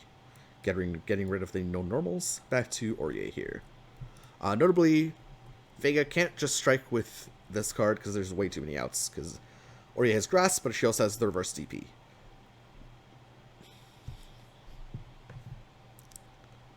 Take a look at Bloody High Claw. It's a 1 to 2, 9, 6 for 3 gauge. See the second copy of Succession boosted for Aurier. Defensive, +1 armor, +1 guard, and now advance to retreat 1. Helps her to take one less damage, but like mainly just for the move one. Now notably the Bloody High Claw known in Chykka's hand is on curve, so now it looks better than it did before. However, if Aurier is drawn a reverse DP, Chykka will be very sad. So yeah, Chykka just prepares, not willing to throw the game away on that bet. Aurier prepares in turn back to Chykka.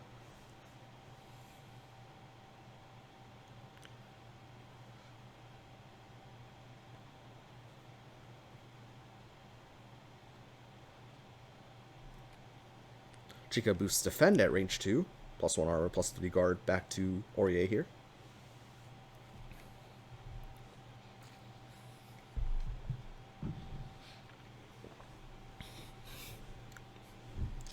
Wonder if Aurier is going to, as much as I hate to say it, I wonder if Aurier is going to revert soon.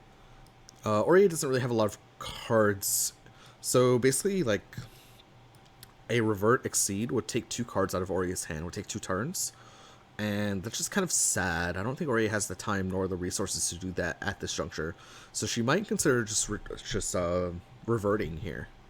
Take a look at the revert action. Every Season 6 character can do this. Add a card from your hand to your gauge to revert, then take another action. So maybe your revert prep is in the cards for Aurier here.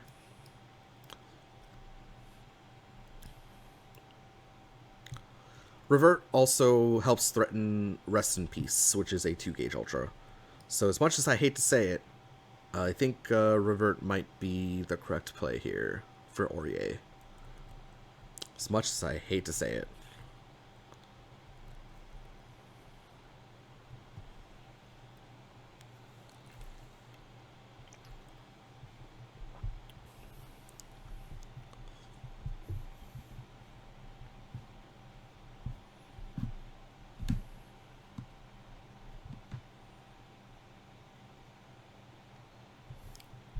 Just Defense Strike now coming out from Aurier, +3 armor. Now Strike after lose all armor. That's interesting, because I feel like you could just put the Sweep Engage and Initiate with the frontside Aurier ability. I guess this is a normal then?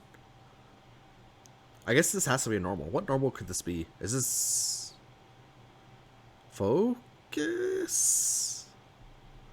After seeing a spike go down, is this Focus? Question mark. Is this? I don't.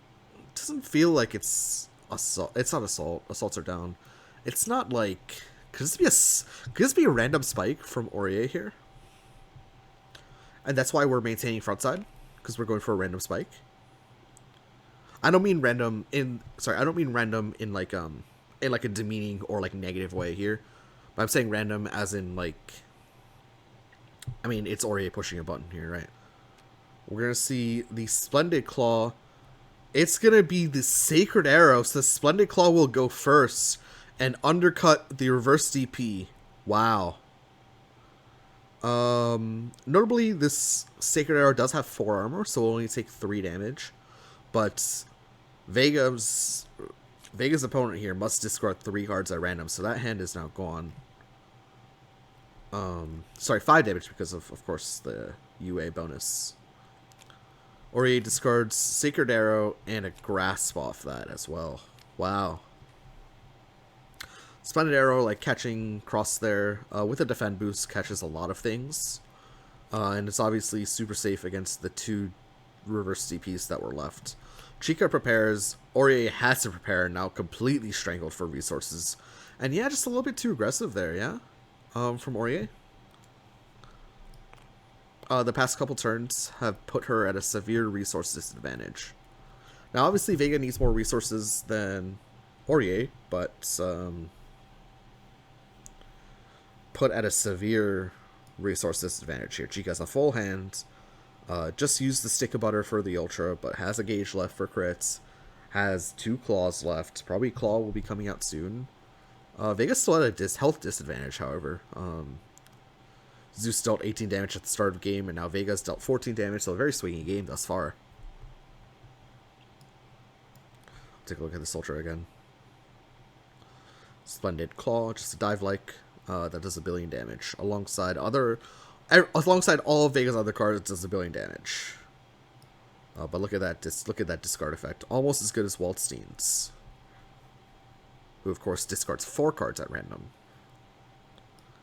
Way back to Vega here, no longer in the corner, but as a full hand here against Aurier. Aurier doesn't have the gauge for Rest in Peace either, which is probably her best defensive option. Both reverse DPs are gone now, so that's just a threat that Vega never has to deal with. So now a card like Crit Scarlet Terror from the corner just performs insanely well into Aurier.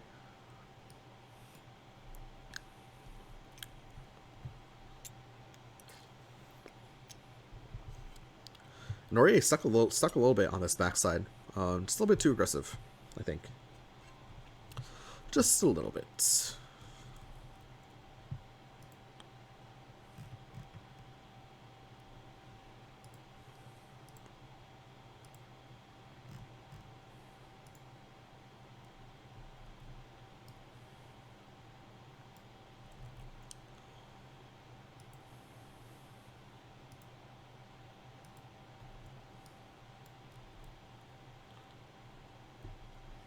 Chykka now taking the time to look at both his discard and the opponent's discard. Very important for you up and coming tournament players to recognize what options you have left, what options you are threatening, etc., etc.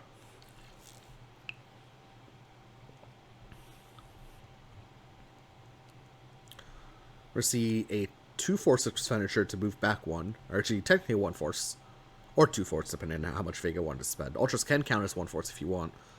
But Vega determines that this mask is the worst card in his hand, and uses it to move back to 1, where Vega, of course, has his UA live again.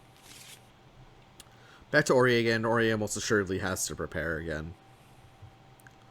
Not really sure what else she can do. The only other play I could foresee is like gaining advantage and then prepping, but Aurier is stuck on front side here. Or on backside here.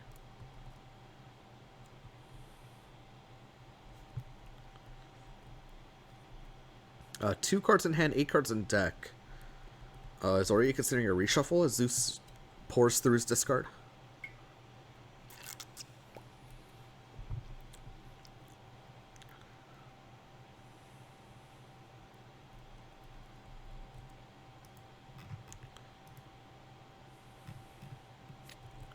Nope, just the prepare from Aurier. Back to Vega here.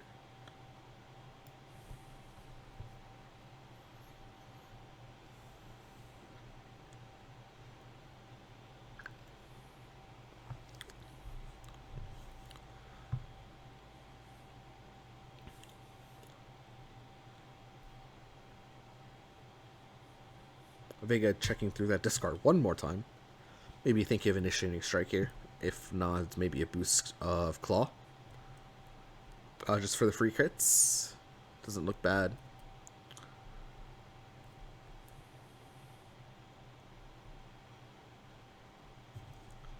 Chykka really taking his time looking through this discard.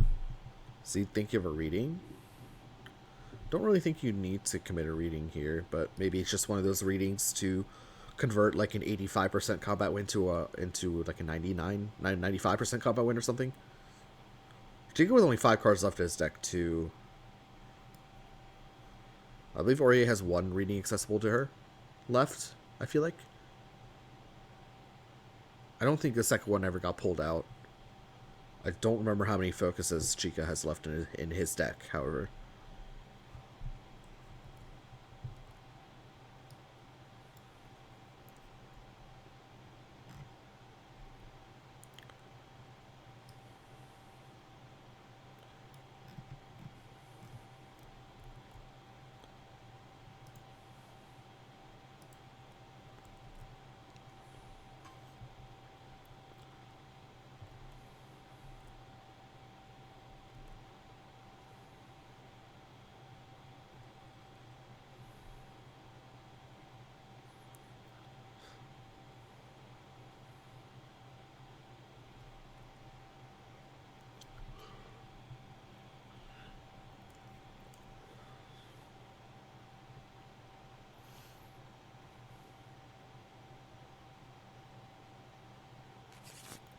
Chykka shuffles his hand, takes one more look at that discard. And chooses to strike. No crit.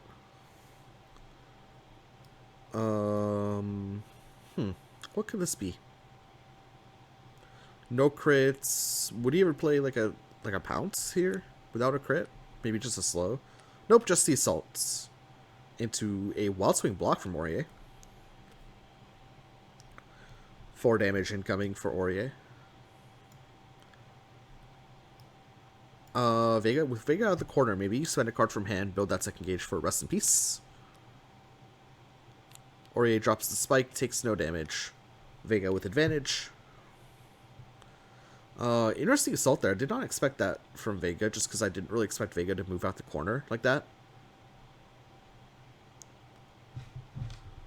But Chykka going for a little bit of a chain here, perhaps.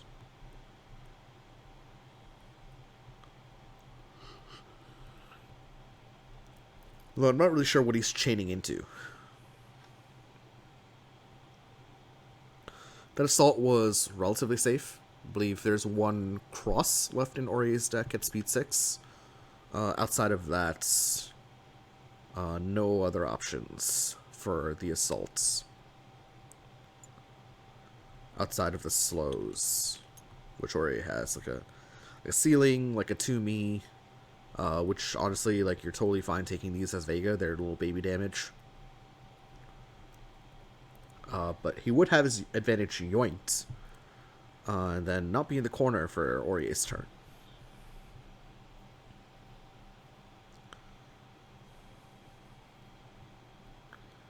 Notably, Aurier in this position is threatening an 11 damage Rest in Peace.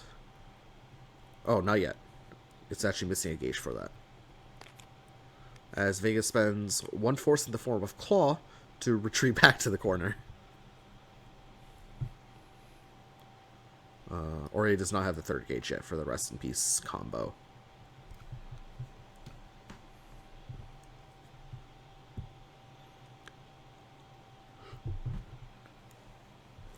Notably, Vega can die here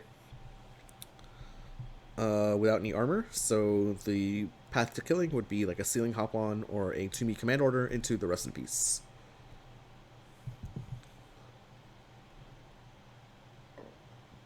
The problem with that is that's somewhat telegraphed, I'd say. Especially the Rest in Peace would be pretty telegraphed here. Especially if you're going for like an 11 damage Rest in Peace, that feels pretty telegraphed. Maybe you go for like a 10 damage Rest in Peace. Pop the assault in there. Make him think you're playing something else. Although, with Aurier only having 5 cards left in her deck and 3 cards left in her hand, that plan does become significantly more clear for her opponent. I'm not sure if you're going to get that past Chykka, but Aurier can technically win here. Just to point that out. With a 2-turn advantage chain.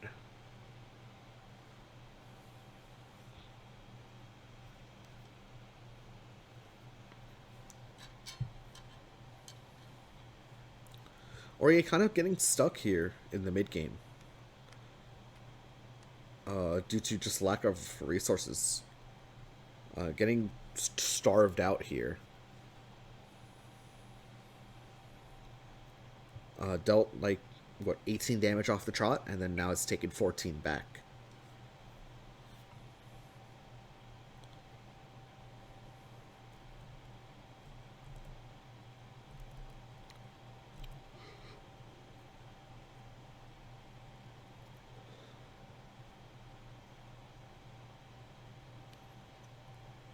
Okay, we're going to see the revert action and a change card 0. Notably, Aurier could have done anything. She could have prepared, but Chykka not giving that one for free says you made your bed, right? So the revert action gives you second action. I don't think ZeusPegasus knew that. We're going to see the repel leap. If you're at the edge of the arena, move to any space and strike. Gain your abilities, power, and speed bonuses during the strike. So basically what this says is, as we see just a probably known EX attack, is this EX Flag Barcelona. I believe that's the only card from Vega we haven't seen. This is going to be a 10 power critical EX. Notably, what this says is move to any space and strike. Your attack has +2 power, regardless of what it is. So it is going to be the critical Flying Barcelona. This is going to be 10 power, which will stun the 7 defenses of focus. Vega will deal 8 damage to Aurier here and take the lead.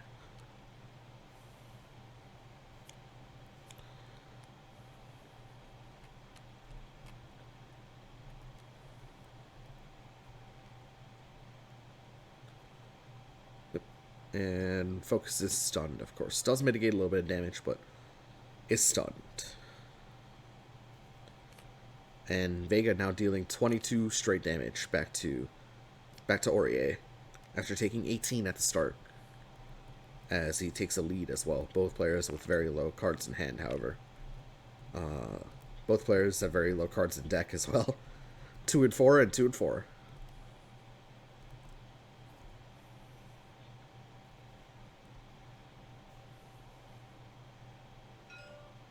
Aurier initiating strike with +2 power here.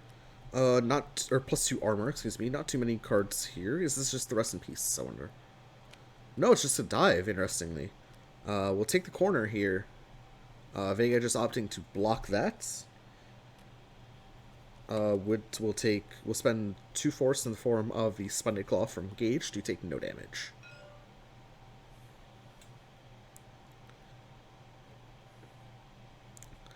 Yeah, Vega says I'm not dealing with a potential rest in peace. Just get me out of here.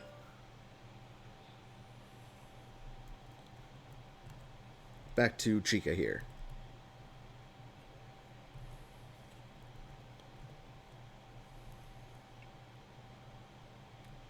Chykka opts for the reshuffle action. Draw 1 for end of turn. Back to Zeus here.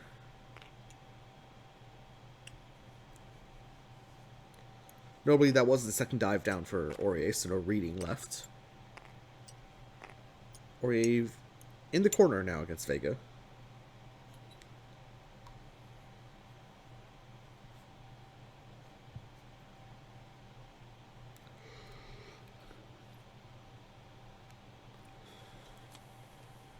Change cards. 1, 2, 3. Change cards 3, drawing 4, the rest of Aurier's hand.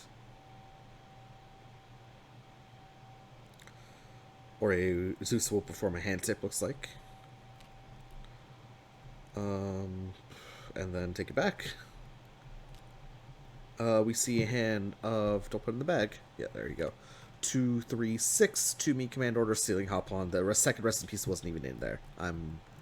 Must have lost that one while I was card counting. So yeah, this whole time while I was thinking of that being the winning play for Aurier, that's not even in the hand.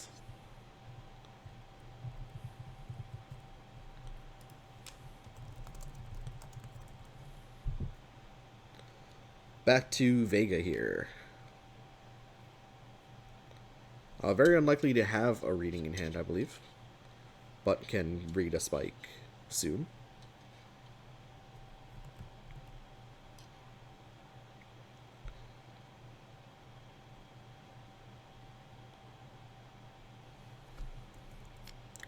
Vega will prepare. Back to Aurier here.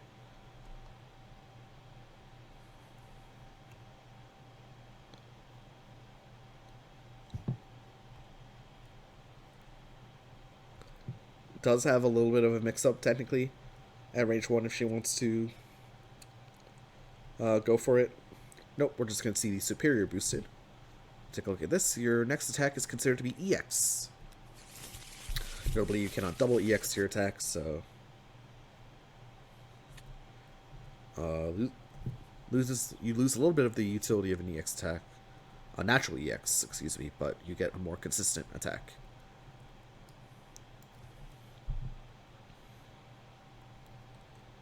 Back to Vega here.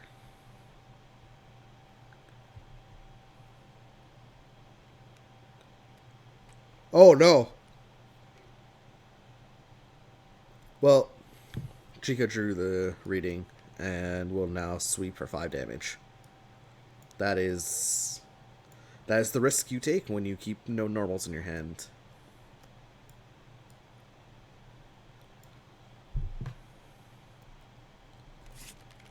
Zeus will shuffle the hand.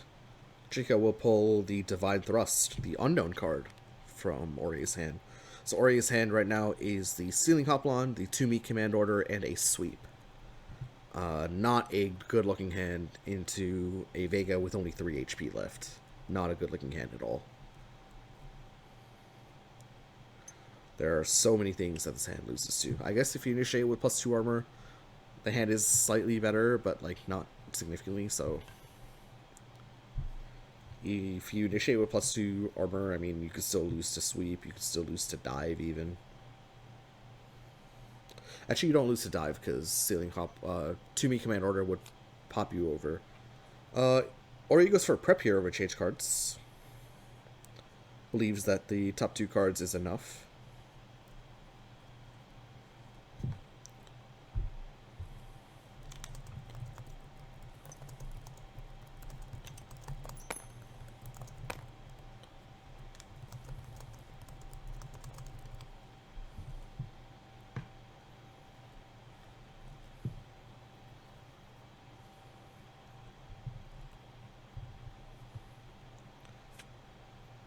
Back to Vega. Vega will prepare once more.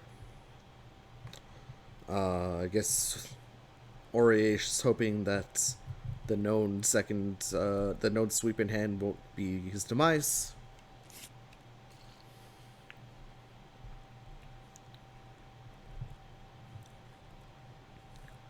Notably, this game has been a tale of 2 halves. Orie dominates the early game, deals 18 damage off the chop, and then Vega deals 27 damage right back.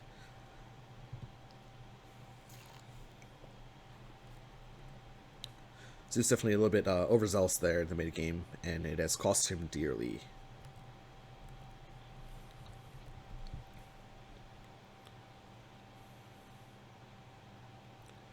Similar to the Zangief game, actually. Although the Zangief game was a little bit worse, I think.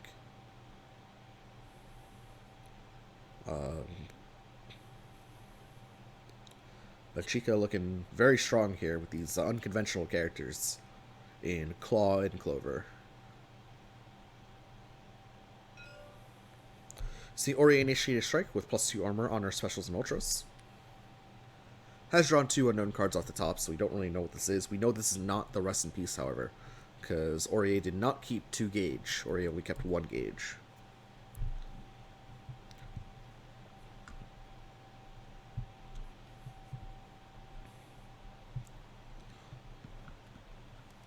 Crit Pounce, I'm assuming, is the response. Yeah, is the Crit Pounce, is the Grasp from Orie.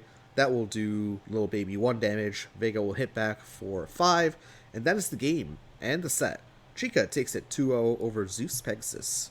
Chykka will move to 2-0 in the Swiss part of the bracket. Zeus will drop down to 1-1. GG's in the chat. Thank you guys so much for watching. This was a little bit of a long one. This was almost 2 hours long. Hope you guys enjoyed the content. Sorry for not being the most on point for the first half of the game, but anyway, I mean, you guys are here to watch the players. You guys aren't really here to hear me talk, so I hope you enjoyed the games. We'll see you for the next one. I believe tomorrow I'll be casting a match, perhaps. If not tomorrow, then Friday I will definitely be casting a match. So look out for that. I don't remember whose match I'm casting, but I'll cast someone. I'll cast someone's match. This week, because I won't be able to cast starting late next week for a couple of weeks, so I'll be out of town. So I'm trying to catch as many of these matches, as many of these pools matches here while I can, because after a week from tomorrow I won't be able to cast for a couple weeks. So hopefully someone else will pick up the slack. Thank you guys so much for watching. Hope you enjoyed it. Feel free to leave a like, leave a subscribe, leave a heart, a bell, leave a bell. I'm sure you guys will figure it out. Alright, take care.